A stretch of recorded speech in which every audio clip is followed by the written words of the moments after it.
Добре. Разрешихме проблема с ходенето навънка, докато съм сам с бебето.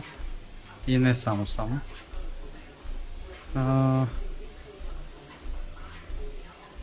Това е бягаща пътека Лото. Easy Run 300. С малък мотор и сравнително малка мощност. Само спрат телеви. Добре.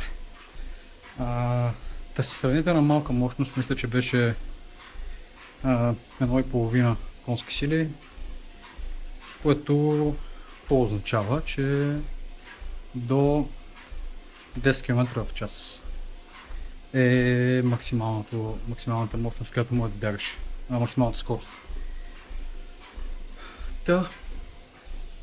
По-добре от нищо.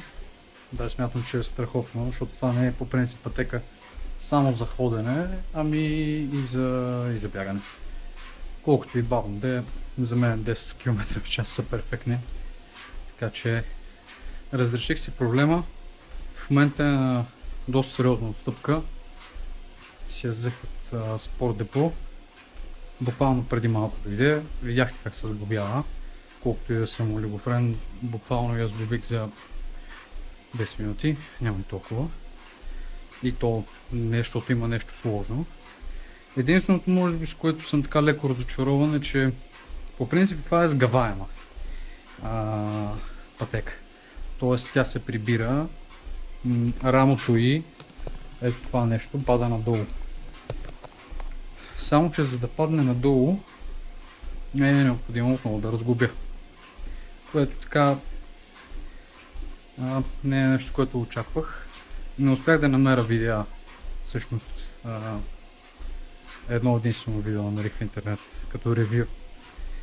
Но относно цената, това, което носи самата пътека, смятам, че е супер. И така. Това е от мен за сега. Айде.